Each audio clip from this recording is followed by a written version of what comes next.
Hey,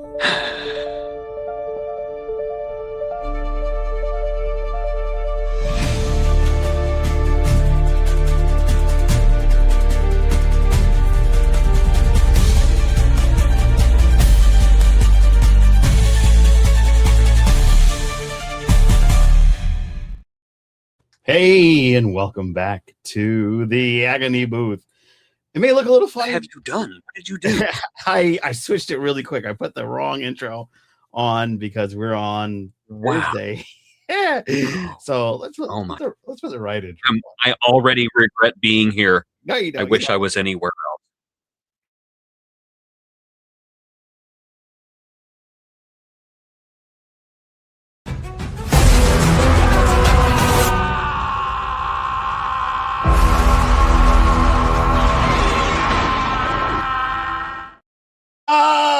We are back in the Agony Booth. Hello, nerdy up north. Have you got a job opening? They hung up on me. That was rude. Oh my goodness. Oh, the accents were really nice. Okay. Anyway, what are we talking about? We are talking about probably something that I should probably change the background because it's more of a ecstasy booth. Yes, we're talking about These Old Scientists from Star Trek Strange New Worlds Season 2. Remember that one? I think yes, but why? Why, Joe? Why are we talking about those old scientists from Star Trek Strange New Worlds Season 2? Because that seemed like an episode we should have already talked about, but we did not. We didn't. So tell me, Joe, why?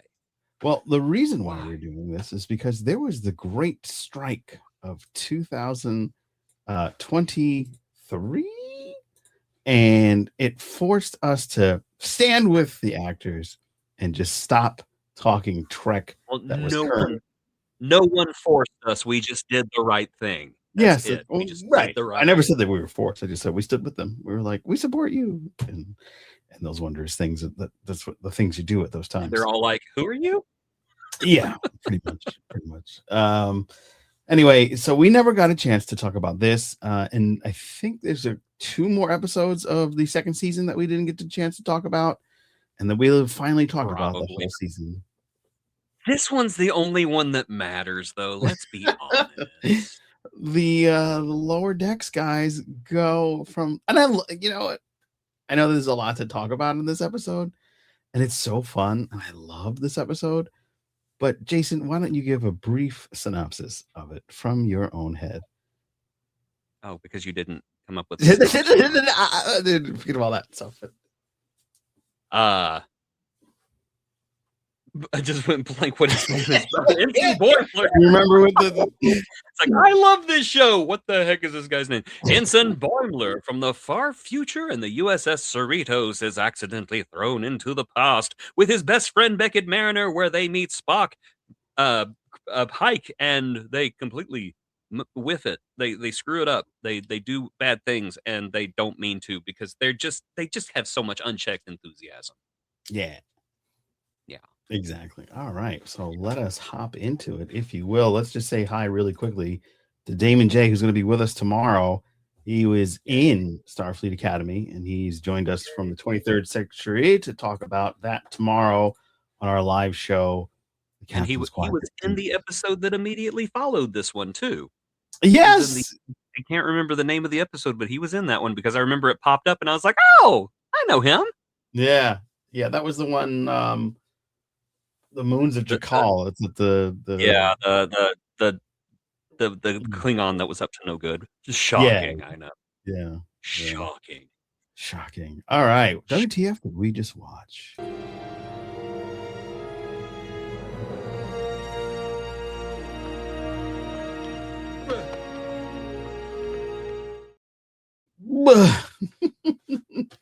Still makes me chuckle all these years later. So, Jason, WTF did we just watch? Well, I like to think that the creators and writers of Star Trek got together one day and they said, hey, what if we did a crossover episode, but, and stay with me here, not make it suck? And that is the birth of These Old Scientists, or Those Old Scientists. You got me doing it now. I'm calling it by the wrong name. Yeah. I remember whenever you did. You did. Rewind this whenever we end. You will see. You said it. This episode, I remember they were teasing a crossover episode for like 6 months, and they wasn't going to tell us who it was. And we were thinking, oh, is Discovery going to meet Strange New Worlds? Are we going to meet somebody from Deep Space Nine? Are they going to go to Prodigy? What's going on? And then they were like, yes, we're going to cross over Strange New Worlds. And we're like, yes. And Lower Decks. Yeah, what? But on the other hand, yes, because Lower Decks, best of the new Trek series. I'm sorry. It is. It is my favorite. It is sorely missed. Yeah. They shouldn't have ended it at 5. Y'all shouldn't have done it. Y'all whiffed it. You're just like, hey, we have this amazing show. It doesn't cost that much to make, and it's gone. I don't know. So, because they dumb. That's all. Did it save them money? So much money. I don't understand. Let's take our best shows and throw them away. Maybe that'll help. Anyway. What was I saying? Anyway, this episode's fantastic. It is a episode that truly takes the best of both worlds and smushes them together. It takes the rabid insanity of Lower Decks and dials it down to a 5 while taking the dry devil-may-care crew of the Enterprise and dialing them up to 5, just kind of meeting in the middle and coming up with an episode that is funny enough to be interesting. It's self-aware, but not so much that it comes off as just so far up its own butt that you can't stand it. And it's just a special, wonderful episode full of surprises and fun. And if I have any negative thing to say about it, it is I really wish that Tendi and Rutherford could have gotten in on it too. I really wish they could have gotten in on it. That would have been fun. I also wish that T'Lyn was there. Oh, was T'Lyn even on the Lower Decks at this point? I don't know. All I know is that we just spoke to Gabriella Ruiz, didn't we? That's why I brought it up. It was a like a plug. Joe, are you plugging something? My goodness, look at that. It's so organic, and it just came out of nowhere. It came out of nowhere. I had to get it from my phone, put it on my computer, and put it up here. So anyway, guys, ladies, gentlemen, everyone watching, if you haven't already seen, we got to speak with T'Lyn, and it would have been amazing to have T'Lyn in this episode because I think that would have translated really well. I'm sure Gabriella probably wouldn't want that hairdo, but we had a wonderful time speaking with Gabrielle Ruiz. You guys got to go and check that out. It is available now. Woo! So go ahead. If they could make the Mariner haircut work in live action, they could have done something. T'Lyn, I think. Yeah, that's true. But yeah, I mean, it's just okay. I don't know if this is a controversial opinion. Second best episode of Strange New Worlds. Second best. What's the first? And the first is I can never remember the name of this episode, but it's the one where you got the kid on the alien world and Pike saves the kid. Lift us where suffering cannot reach. Where suffering cannot reach us, or something like that. That's the best episode of Strange New Worlds, in my opinion. This is the second best episode. They were playing Alan Moraine.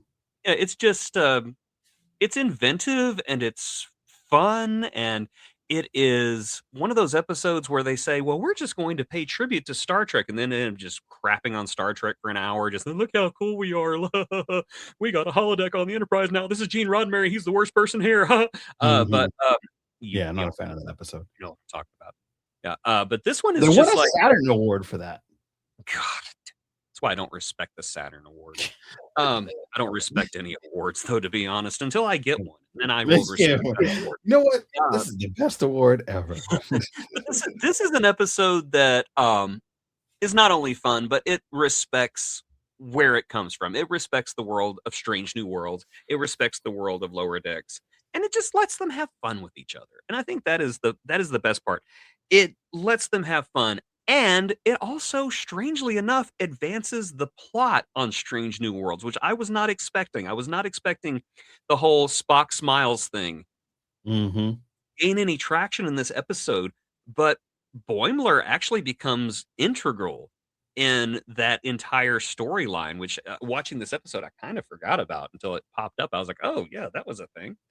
But yeah, the fact that he basically let Chapel know that this would not last because in the future, Spock is all logical and he never smiles. And Chapel's like, oh, crap, I'm doing that to him. That was unexpected character development. Yeah. I could talk about this. I could talk about this episode forever, but I know I need to stop because you have to say whatever unimportant thing you're going to say that was nowhere near as good as what I just said. I love this episode. It's my comfort episode. So okay, well, enough of you. Let's keep going now. And David Fish is a great episode. I just realized you screwed up the opening of this episode so badly that I'm in the host position now. Yeah. Look at me. Look at me. I'm the captain. We're both captains. I believe I'm the only one on a starship, my friend. You actually, yeah, I'm just in a room with a really cool. Look at that Captain's Quadrant light up thing, a neon sign. Look at that. Look at that. Oh yeah, having way too much fun. Yeah. Yes, this episode was indeed directed by Jonathan Frakes, which is why one of my highlight moments. First of all, when Boimler goes through the portal and he does that Boimler scream. Portal is portaling me. Yeah, I love it. It just showed me again how much I loved Lower Decks and how much I miss Lower Decks because Paramount. Them cartooning the Enterprise in modern Enterprise in like the Lower Decks look instead of the TAS. Whoa, it looks so cool. The little nacelle worm too just came along. Yeah, it was great. The only thing we were missing was the no, he did show up, didn't the great koala? Didn't he show up? Yeah, the great koala was there. Oh yeah, that's right. Yeah, I forgot. I was like, he didn't show up. Yes, he did. Just watch this episode, moron. I know that. Yeah, he was there. Another thing that I absolutely loved about this episode was when Boimler got to the future and he's walking down the corridor with Lon, yeah, and she's like, well, there's some of the rules, you don't want to mess up anything because you could mess up the timeline, and rule number 1 is don't change the past. He's like, oh yeah, I know that. And rule number 2 is like, blah blah blah, and rule number 3 is don't get attached. And he goes, wait, I don't remember that rule. Well, yeah, just because I've had experience myself. And he's like, oh, you went time traveling as well? I was like, yeah. He absolutely had a crush on Una. Totally. Who wouldn't look at her? Yeah, I mean, it's Rebecca Romaine. Everybody does. That's kind of even probably have to. I mean, this is a fine looking crew. There's not one person that's like. Well, as somebody once said, my sexuality is the crew of Strange New Worlds, including the Enterprise. I think that person was you, as a matter of fact. Probably. It probably was. Yeah. Especially if it's a Himmer episode. Oh, there you go. Nothing like antennae. I'm ticklish. The beauty of this episode is all the little little Easter eggs that they throw, like when Boimler goes into Pike's room and he gets on the saddle and he lifts up his leg and he goes, Riker. I just thought that was fantastic. The fact that so Star Trek is not known for ad-libbing. You do not ad-lib, you stick to the script. Well, Jack Quaid and Tawny Newsome shows up. They're like, we're going to ad-lib anyway. And so Jack Quaid ad-libs Riker as he gets on the saddle in front of Jonathan Frakes. Isn't that amazing? Jonathan Frakes is like, brilliant! The episode. Meanwhile, the crew of Strange New Worlds setting off to the side going, what? You can't do that. That's not fair. Shut up, Anthony. It was fine. Yeah. I love how jovial but yet fun Tawny and Jack Quaid are as live action versions of the characters they represent. I kind of feel like they should do another time portal where these guys show up somewhere in Starfleet Academy, maybe, or whatever other future. episode that they could do, because it's just so fun together. It And it would is really be cool if we got the entire crew in a live action scenario. great. Oh my god! Or at least give the other ones a chance. You know, Yeah. give Tundee and Eugene a chance, yeah. and Gabriella a chance. Heck, Yeah. I would love to see Jerry O'Connell as live action Jack Ransom. I just think that would And be he's buff now, so that would work. Yeah, just put Oh, blonde his hair. Oh my gosh, he's always been a big guy. Yeah, so that would be fun. 2 comments. At the time, Frakes teased when he was in Toronto filming, I was hyped. I got booked for this episode, and so bummed when he wasn't going Under the Cloak of War. And that's the episode that came after, and the one that you were thinking about. It was hilarious. Karen McLeod, 2026. It was hilarious when her real life husband calls her, Una, the finest woman in the fleet. Yes. Oh yeah, because Jerry O'Connell is married to Rebecca Romaine, and Jack Captain Ransom. Now he was Commander Ransom at the time, but he totally just like numero uno, numero una. She's the finest woman in Starfleet. If you really think about it, it's actually kind of sweet. It's very sweet. Yeah, sitting there hyping up his own wife. Yeah, I also like that. I mean, I've seen stills where there's the animated version of the Strange New Worlds characters in Lower Decks, but I never saw that translated on screen. I was like wondering if that's like a cut or. Now what? No. What? Yeah, I'm pretty sure I've seen the Strange New World. I'm gonna pull it up. I'm gonna use the internet's Strange New Worlds cast animated. It was the very end of the episode. They were all right. That's what was it. Yeah, they were all animated. But like I thought there was gonna be where they ended up going on the other side, and then we would get our interaction with all the live action. I don't know about that, but that would have been awesome. Do a sequel episode. Oh my gosh! You know what? Strange New Worlds. You suck now. Let's do another good episode. Come on. I dare you. I dare you to do a sequel to Those Old Scientists. You can call it These Old Scientists, and just have like Pike and them go to the Cerritos, and it would be awesome. That way we get a good episode of Strange New Worlds for a change, and we get a bonus episode of Lower Decks. Let's just do it. I dare you. I don't think you'll do it. I don't think you can. He's like, I double dare you. I double dog dare you. Yeah. That would be kind of cool just to have them come back, and because they're doing a lot of like dancing into other sci-fi, like they're doing like the Buffy stuff, and no, I would say it's not really so much as dancing as stumbling, tripping, and falling on your face. Man. I mean, come on, Shuttle to Confority was a lot of fun with the zombies and that badass Klingon, which he had that whip, that whole way they shot that. That is okay. The Kinfori episode is a textbook example of someone following the wrong character during an episode, because it should have followed the Klingon woman from beginning to end. And at one point she runs into Kirk and M'Benga, and she's like, it's humans to slow down the plot. She was great. I loved her. I didn't like anything else about the episode, but I loved her. Yes. Don't even get me started on that freaking 60s episode with a holodeck. Oh, I thought that was your second favorite. No. Bottom of 12? Worst New Trek episode ever.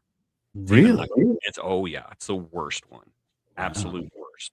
I think Starfleet Academy could do a panty raid episode and have it be melded with a flashback episode like they did with 50 Shades of Grey. And that's the wrong episode title. It's just Shades of Grey, isn't it? Just Shades of Grey. There's no 50 involved. They could meld together a flashback 50 Shades of Grey episode and a panty raid. I would still hate that 60s episode of Strange New Worlds infinitely more, because it was just that bad.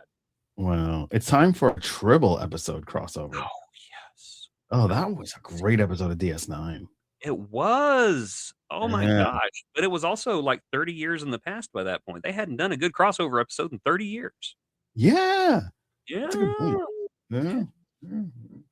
I mean, you think they could do something with Enterprise? Well, they kind of did. They brought back Jolene Blaylock as T'Pol and had her. Yeah, that's right. That's right. The multiverse episode. Yeah, they had more fun with the multiverse than Marvel did. They did, and they did it better than Marvel ever did too. Yeah, it is Like, hey, amazing. Marvel, this is how it's done. Suck it. Yeah, they got that one down pat. I would say, why would they do that? But I'll run it just because. But it's a great reason.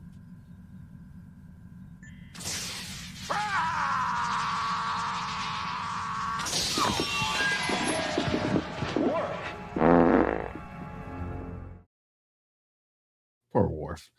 First the barrels, then the electricity from the the pylon. You just got to admit, though, I bet that fart felt really good. He probably, yeah. I mean, after all that electricity, it's probably the best feeling he had in a while. For sure. The reason why they did this is because it was anticipated that they could do something because they had some shows running around on the same time. So why not push the envelope and do something magical? And they did, and it succeeded. I love this episode. I do rewatch it a few times since it came on originally. I would say, I know I watched it when it premiered, and I watched it last year because I don't know, I was just upset that there's no more Lower Decks. I was like, oh, you know what? I can watch this one again. Jason, why would they do that?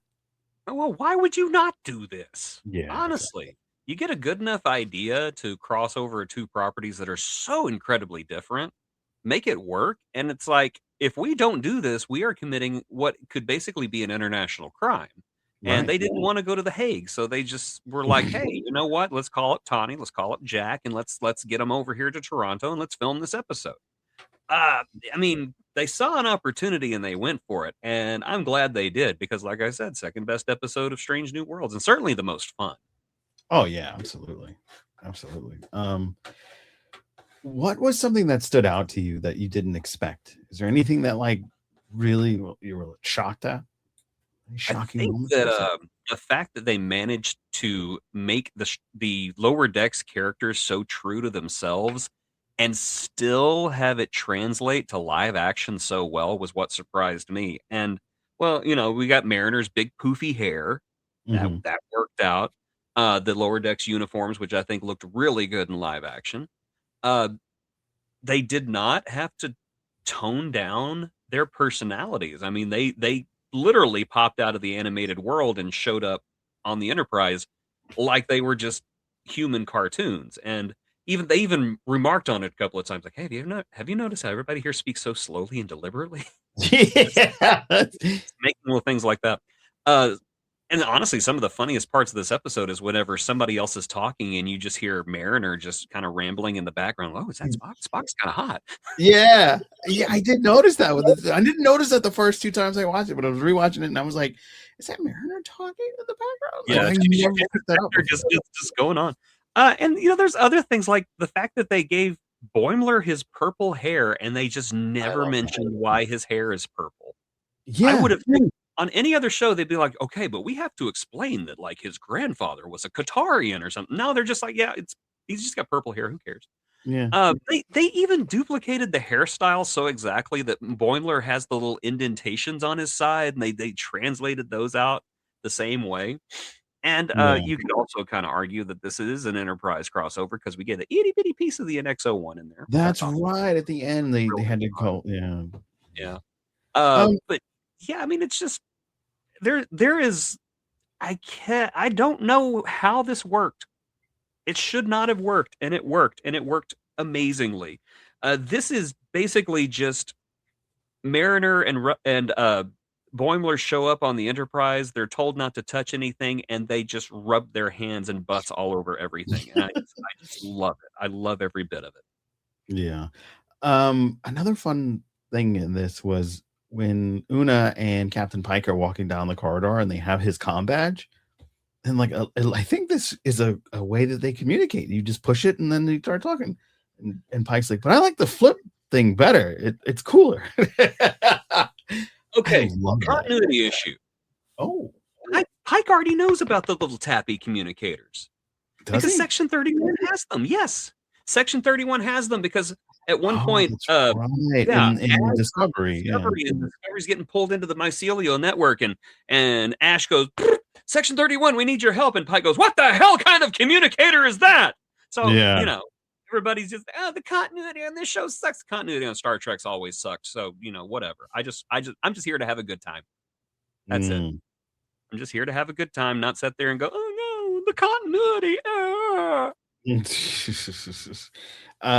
Another really fun moment in this episode is the what do you call it? When they go to that, when Boimler basically figures out how to make himself go back, but the portal, yeah, the portal that was portaling him, yes, how to reactivate it.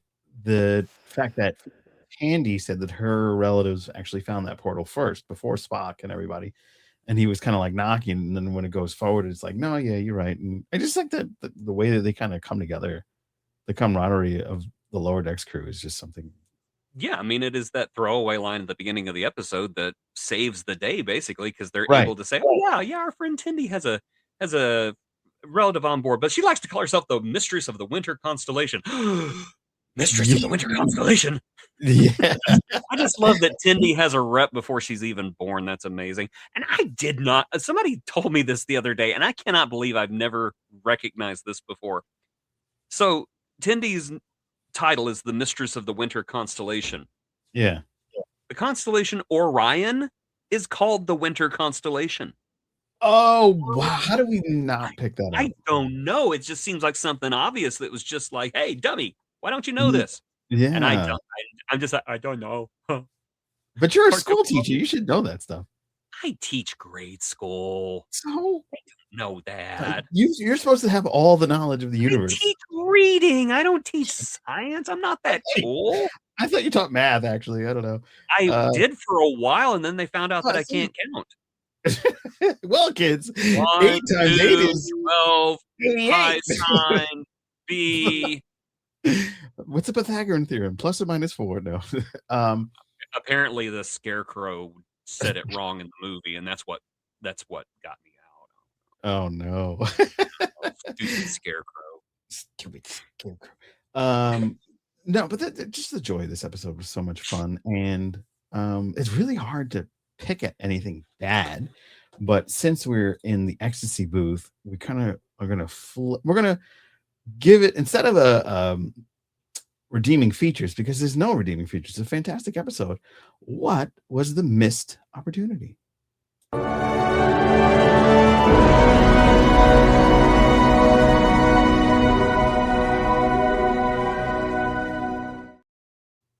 right, Jason, what was the missed opportunity for this episode? Well, I've said it before. I would have loved to have seen Rutherford and Tindy get in on the fun. You know, at least even if it was just a short cameo at the end, like, hey, we're coming through to save you. Yeah. And then, like, I don't know, like they all got shoved through at the end. That would have been kind of fun. And of course, I'm greedy. I would love to have seen this be a two-parter and have the second part just be like the Strange New Worlds cruise on the Cerritos. That's what I was expecting. Yes, I was going to say that. I thought was the missed opportunity. They should have. I would have loved to see Captain Freeman just like completely fangirl out on, Captain Pike or Commander Riley. That would have just been so funny. Or even Uhura.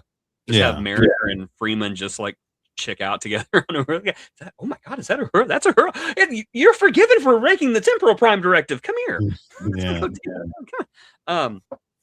But honestly, that's about it. This episode is functionally perfect for what it is. It was written extremely well. It was touching in all the right ways. It really was a love letter from the future to the TOS era. And I thought it was fantastic. I really wish that we could see the Lower Decks buffoons just kind of show up elsewhere in the show. The fact that Tawny is writing Starfleet Academy right now gives me the sliver of hope that maybe somewhere, we'll have a holographic Mariner or something like that show up. And, that would be cool. Hey, losers! Hologram. Hey, losers, it's Meatloaf Day in the cafeteria. Don't eat that. I'm just kidding. That'd be amazing. I think I would love that. For me, I think one of the biggest missed opportunities there would be the obviously Gene and Tindy coming on, but also, having some temporal issue where they had to kind of get other, like kind of like how they did the multiverse in the later episodes in the last season, having something similar where they have to like peek into somewhere else and kind of get the information that way would have been kind of cool. Or even like speaking to Paul, the type of thing to kind of like, oh, you should get that piece from this section. I just to see some of those old familiar faces. That would have been really nice to kind of get onto. Problem is we're just greedy. That's all. We wanted more. Yeah, we want more. We want to eat it up because it was delicious. Do you think that Frakes is part of the reason why this was so well done? Oh, absolutely. You know, our boy Yeah. Frakes, he's one of the best directors that Star Trek has. Yeah. He sorry, I've just gotten really like stuffy all of a sudden. Uh-oh. It must be all the emotions. Because this episode was just so beautiful.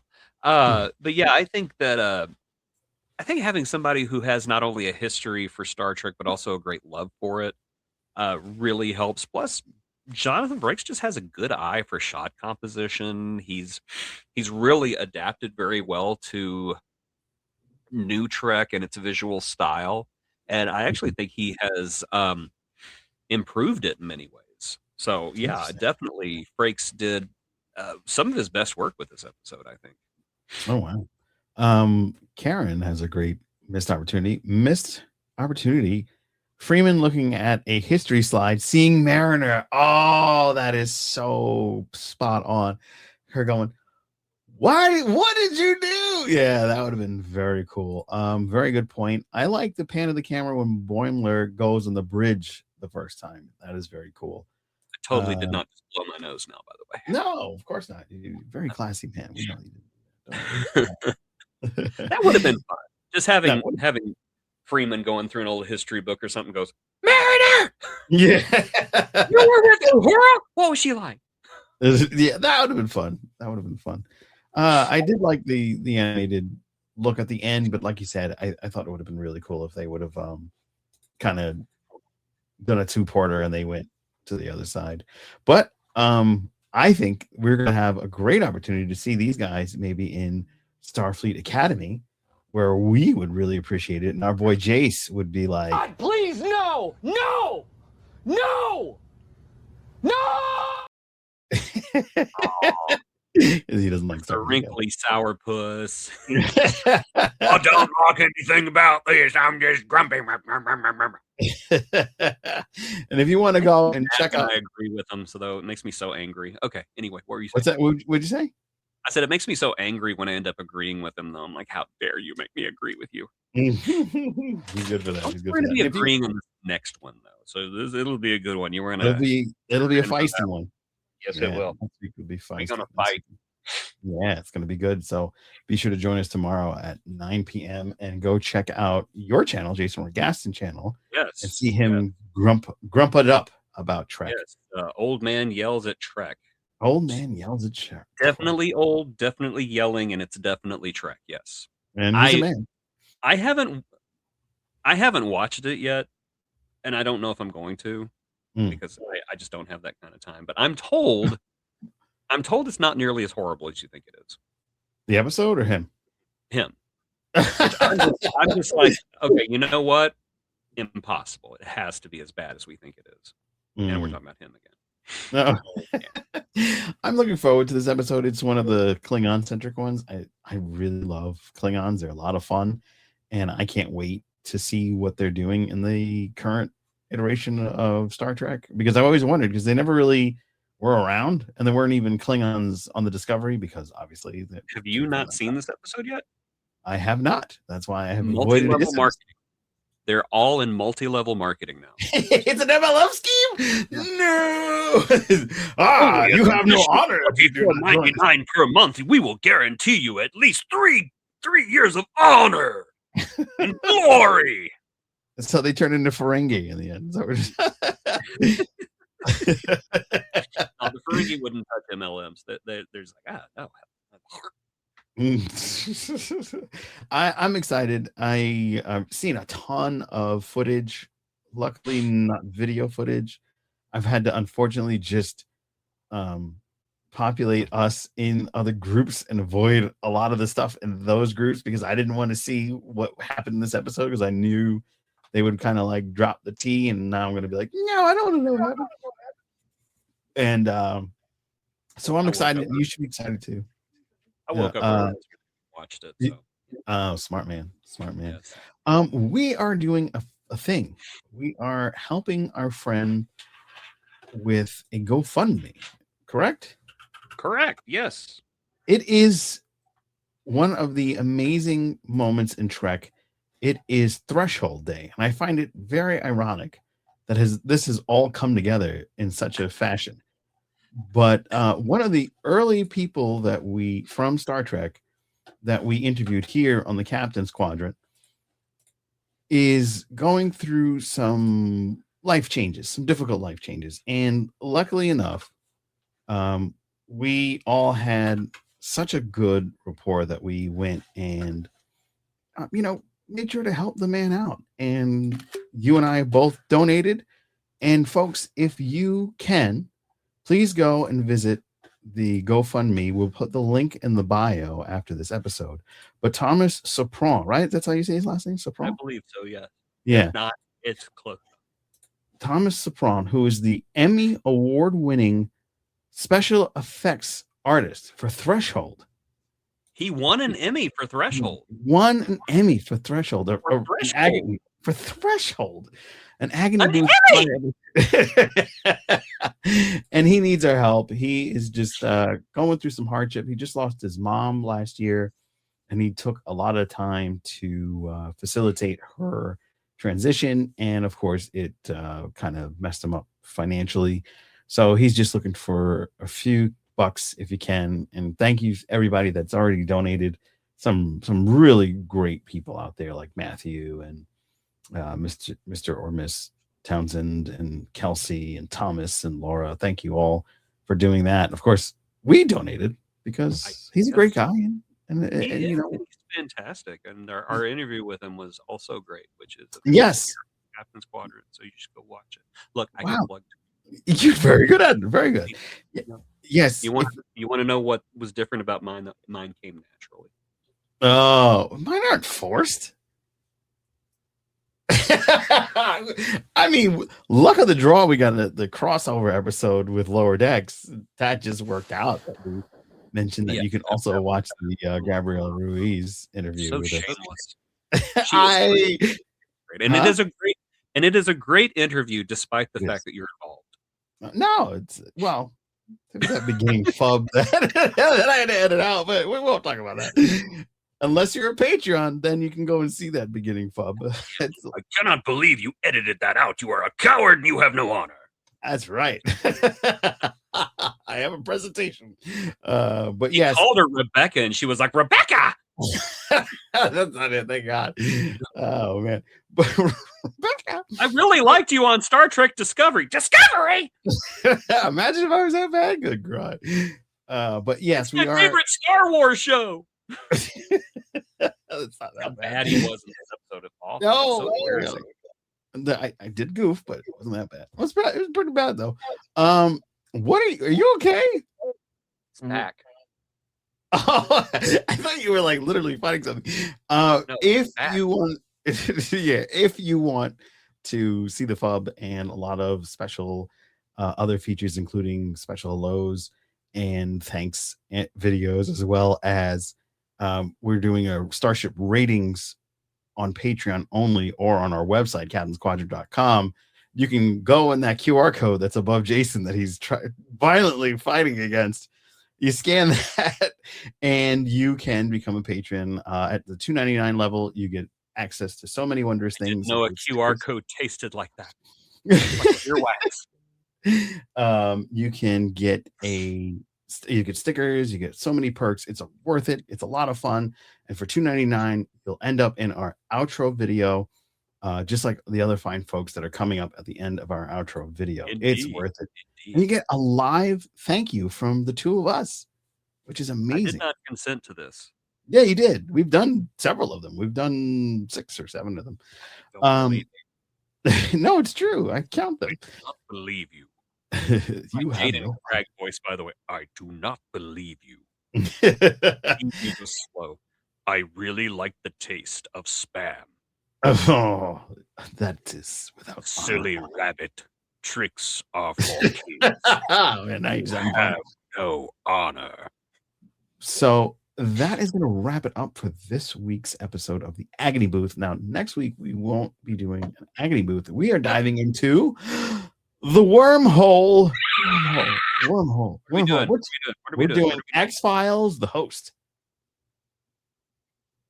Season 2. I don't remember that one. I'll have to look. I remember the title. I don't remember what it is, though. So I have to look that up. It's a Jersey episode, which is great because our patron, a Jersey citizen, Ames, she requested that as the wormhole episode. And if you can join the wormholes at the Paragon level. That's the one where Mulder and Scully cross the bridge. Well, we're in Jersey. Clunk. They actually have to go they have to go in the sewers. So it really becomes Dirty Jersey in that one. So, but yeah, join us next time, not next week, the week after. We'll be the one with Eugene Victor Toombs, the guy who ate their livers. Oh, is that what that was? I don't know. You just said Jersey and sewers, and I'm just like, interesting word combination, but also, is it that episode? I'm just kidding. Jersey's fine. It's my favorite place to fly out of. Oh, geez. Just happens to be my home now. Thanks. And it's going to be a lot of fun. Eddie's on the ground next to him going, when he comes back, kill him. Let me do it. I will enjoy it. Yeah. Don't wait for the translation. Answer the question now. Yeah, exactly. We're going to have a lot of fun. His buttocks again. The sweet, sweet taste of that flesh. That sweet, sweet ham between my teeth. So it's going to be a lot of fun. Thank you so much for watching. Dog bit me on the butt, in case you're wondering. Like, literally, his dog is like this big. Leaped in the air and grabbed one of my magnificent glutes and held on. He didn't hold on. No, he didn't hold on. He jumped up to slowly guide you to your bed for the evening in our guest room. That's what happened. You and Chase. He guided both of you gently. Little push, yes. little teeth push. Your dog is Satan. He's lovely. Yeah, Satan, right? Lovely. Yeah.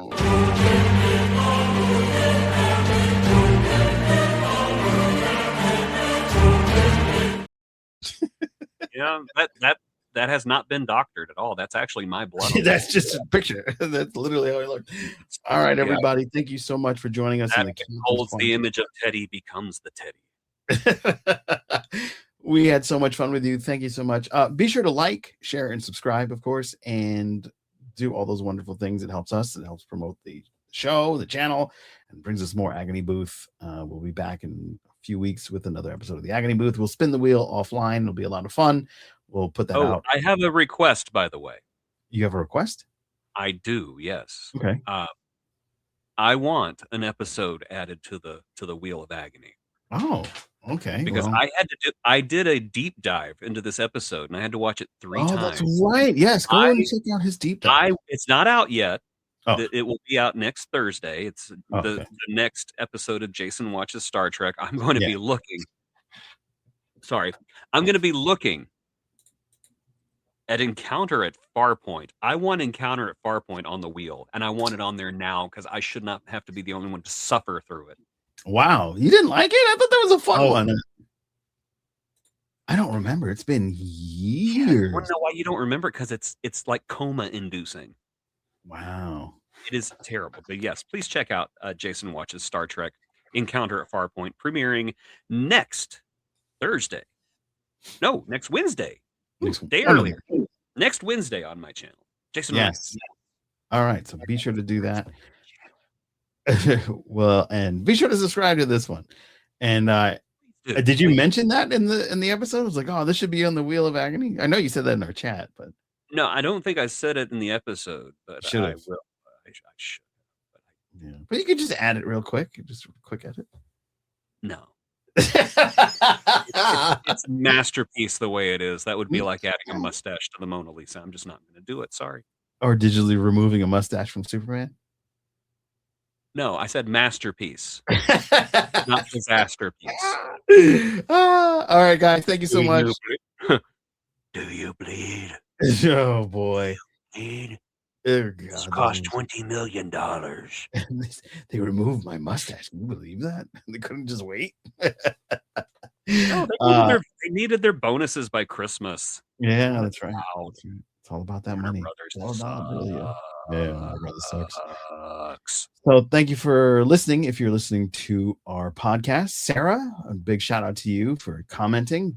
I can't wait to hear what you think about this. So, and we'll be back with more classic Trek. And next month, towards the end of the month, we'll be chatting with some more folks, and that will be published then as well. And we got a lot of great stuff lined up this year. So be sure to subscribe. Don't touch that dial. Stick around. Like the video. Give us a rating if you're listening to us on Spotify or Apple iTunes. 5 would be fantabulous. It would be logical to give us a 5 rating. Take care, everybody.